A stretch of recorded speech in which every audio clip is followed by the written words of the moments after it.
Hello everybody, my name is Alexis McMahon and I am the writer of A Miracle Baby.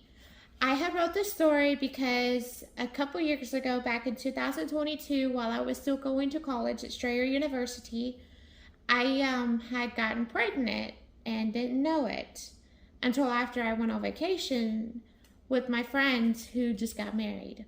My best friend, he was marrying my friend that I'm still very close with today. Her name is Alyssa, and his name is Chase.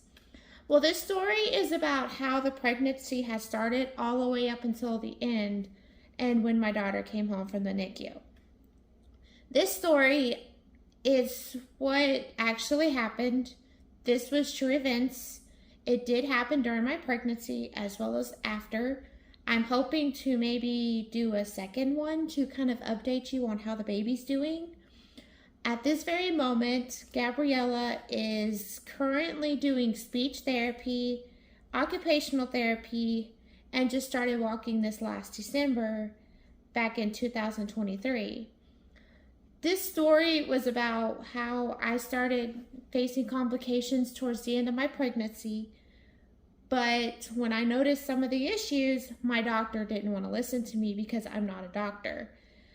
They had said that the swelling was normal, but in reality, when it got closer and closer and closer and closer to her birth date that she was going to be born, I started experiencing more symptoms, so they ran some tests, and I wound up being admitted to the hospital.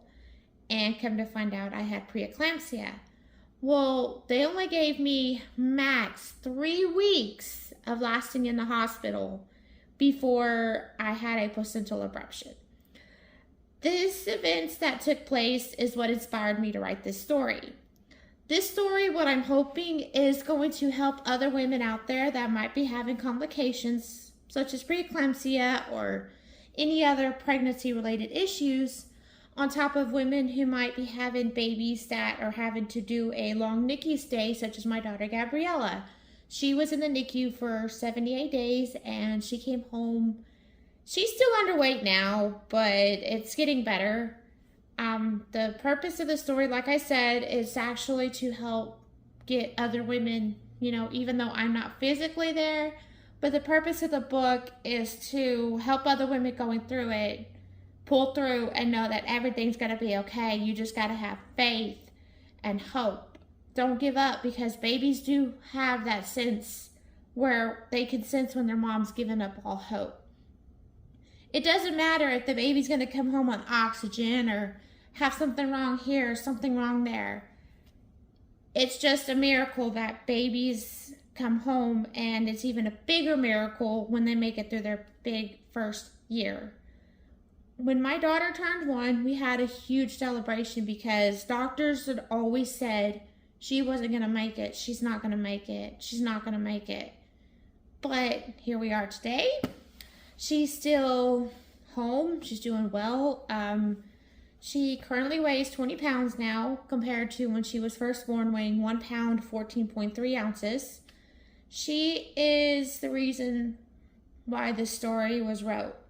And this particular book, though, it has pictures of during her NICU stay and everybody that came to see her and people that were my moral support to get through the rough road. It wasn't easy. I'm going to tell you right now, it was not an easy road, but we made it. And for anybody out there that's going through this right now, just know everything's going to be okay. Just keep praying and have faith and hope. And just check out my book. Maybe you can relate, or I can relate, whichever one. And hopefully it helps you get through whatever you're going through with your baby in the NICU. Well, I hope you guys get to buy my book and check it out, because it's a hard story. When I was writing it, I was crying a lot about it, but, so, doing this video today, it's kind of took a while to do, but I was able to finally do it without crying. Well, anyways, I hope you guys enjoy the story and enjoy the rest of your day. Have a blessed day.